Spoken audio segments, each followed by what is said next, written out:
Hey there. Welcome back to Reddit Views, the best channel for cheating stories. Like and subscribe to the channel for more spicy stories and drop a comment for a chance to have your comment featured. Now, let's get into today's story video. But first, let's see the comment of the day.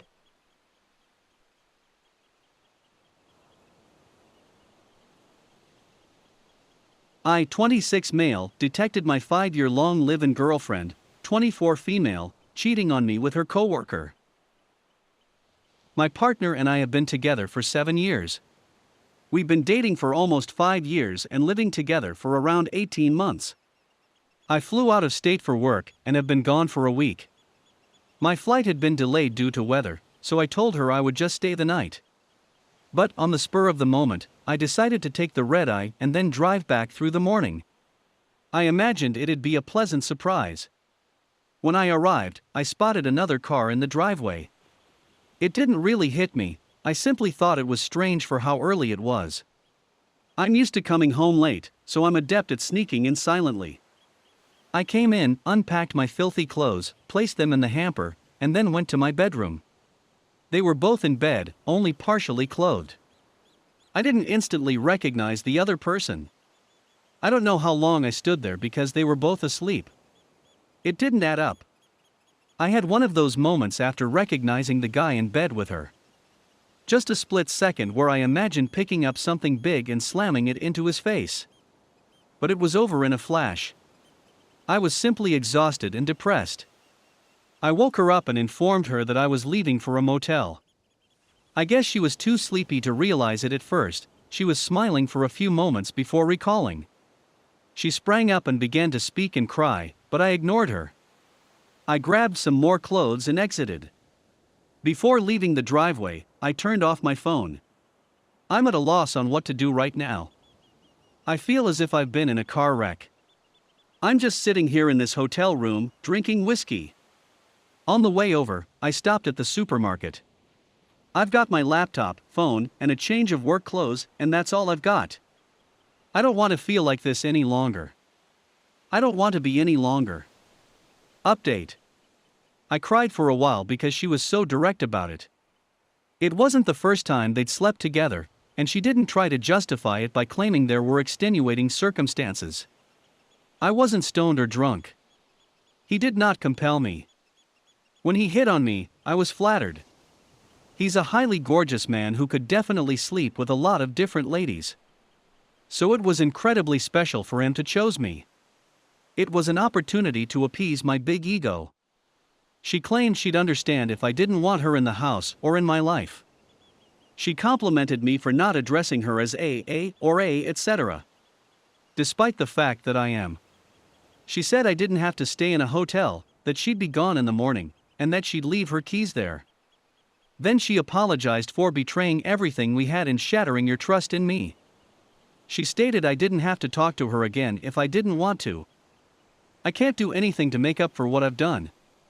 No apology is sufficient. I was selfish, arrogant, and deceitful just because I wanted to be.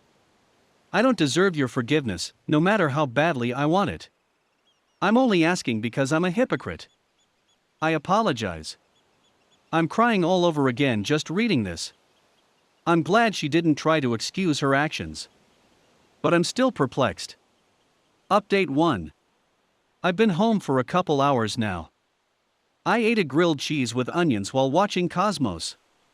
I almost wish I'd been called into work, it would have been easier to distract myself. It's been difficult to resist the impulse to call her as it is. I'm not sure how I'm expected to settle things if I don't approach her at some point.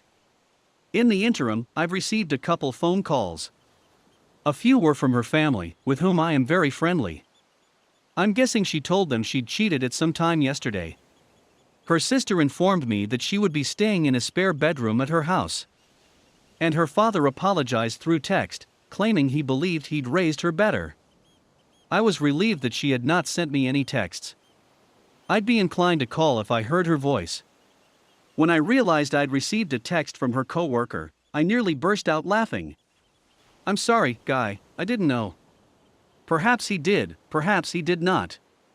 I don't mind as long as I never see him again. People have given me a lot of advice and encouragement, which I greatly appreciate. Some people believe I'm a jerk for not promptly evicting her. I disagree, but whatevs. However, I also received a few alarming and nasty remarks implying that I should have gone far further. Call me a beta if I didn't send someone to the hospital. I'm not looking to please people like you, and my heart aches for that kind of misogynistic behavior. Anyway, based on the advice I've received, it appears that a long separation would be the best way to establish how I feel. Despite what has occurred, I have no regrets over the last 5 years. But I need some time to think things out, and I'm not the sort to jump into something. So I'm not going to throw away everything she owns. What I could appreciate some assistance with is determining the period. How long do I have to wait? At some point, there must be a conversation. Update 2. I arrived home early around 2 days ago to discover my girlfriend, let's call her Laura, asleep in bed with a coworker of hers. I was too weary and stunned to talk to her, so I departed after obtaining a change of clothes and staying the night at a motel. People on here gave me a lot of helpful advice, which helped me plan my future moves and realize the world isn't over. I set aside the day today to complete a lot of tasks.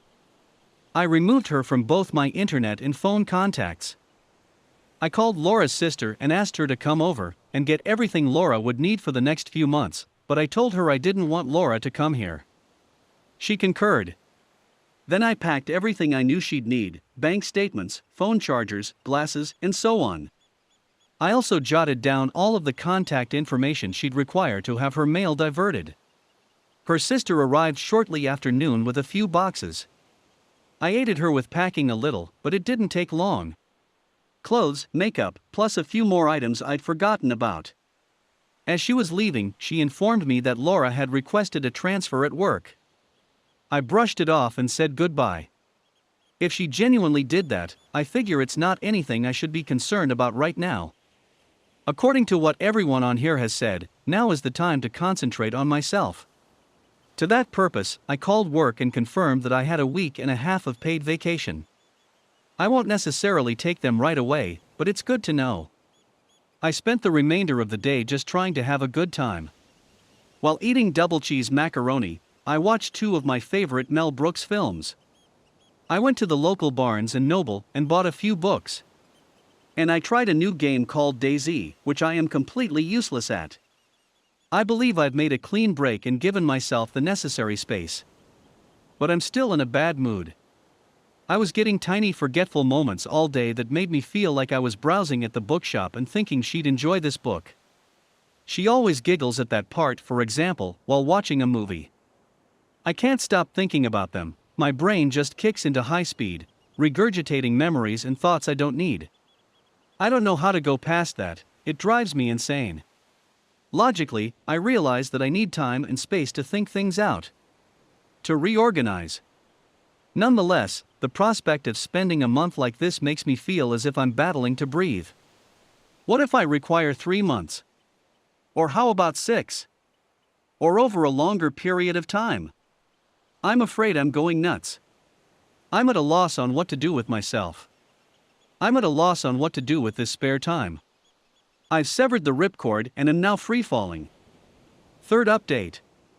I've followed some of the fantastic suggestions from many of you and looked into a few projects to keep myself busy. Changing my living space appears to be a major theme, and just changing a few things in the flat has already made me feel a little better. After speaking with the landlord, I went out and purchased some paint supplies. There are no plans for murals, but the little splash of blue I slapped over the yellow beige of one wall has improved my spirits. Working out appears to be less intuitive. I've never been in bad shape because of a healthy metabolism, a moderately active lifestyle, and food habits that are better than dismal. So I'm not quite from couch to 60, but I'm getting there because I've never had any official training/instruction in either exercise or dieting. I'm thinking that riding a stationary bike for 30 minutes a few times a week might be a nice place to start. However, any genuine suggestions on where to begin would be greatly welcomed. I'm thinking about using some of my vacation time to travel elsewhere. A temporary change of location may also help me get my head on straight. Update: no. 4. Well, this had been a dreadful day. I've been working really hard to keep my cool. I had plans, things I needed to do. I got up for work, my first day back following the incident. I was looking forward to getting lost in the details. So, of course, on my way to work, I get into a vehicle accident. Without a doubt, all of my progress has vanished. I don't recall the collision itself, but I was assured I wasn't at blame. I have whiplash, a concussion, and my left eye has swollen shut. Add bruises all over, and you've got the picture. I have to spend the night because the doctor wants me to undergo a CT scan and an MRI in the morning. I contacted my parents and told them I was alright because I didn't want them to drive 4 hours for this. I also informed a few workplace buddies about what had occurred, and they agreed to cover for me until I could return. Meanwhile, I'm confined in this bed, staring at my phone. It is impossible for me to unwind. Since I arrived, my left hand has had what appears to be the world's largest 4 in it. At one point, I was counting the milliliters on the pump display down to 0 as I watched the bag drain. I figured if I could just pull that off, I'd have one hand free. I'd feel a little more at ease. I could perhaps sleep. The nurse then made her rounds, replacing the nearly empty bag with a new one. I almost burst out laughing. Then Laura arrived. And it's as though someone twisted my mind. I wanted her to be here more than anything else, yet I also felt sick. I couldn't help but stare at her. She tried hard to say something, but she burst into tears before she could finish. She inquired as to my well-being. I was well prepared for a monosyllabic response. At work, the reptilian, calculating side of myself. She is aware of my vulnerability. Perhaps she's simply taking advantage of the circumstance. Using it to her advantage. Laura then grasped my hand in hers, and I simply vanished. My body hurts, I'm unhappy, and I'm exhausted. I'm exhausted in every sense.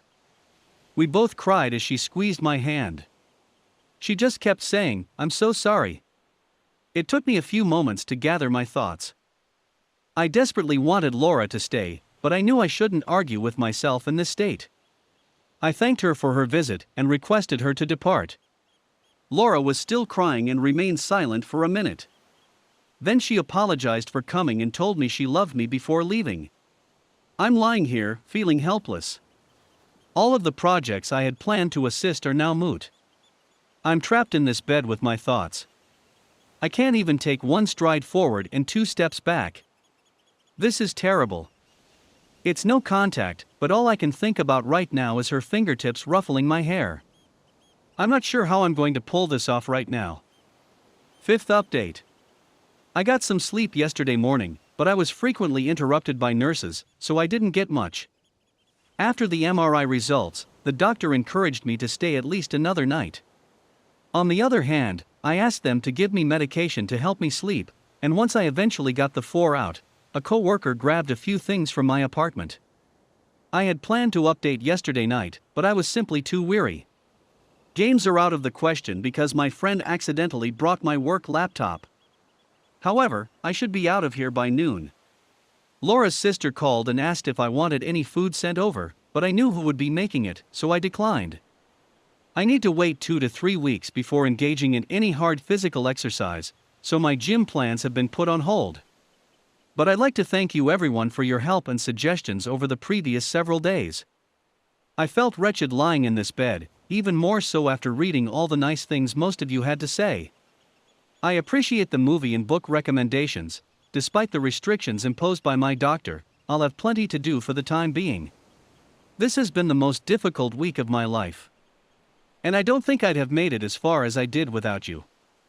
Thank you so much for all of your love and support.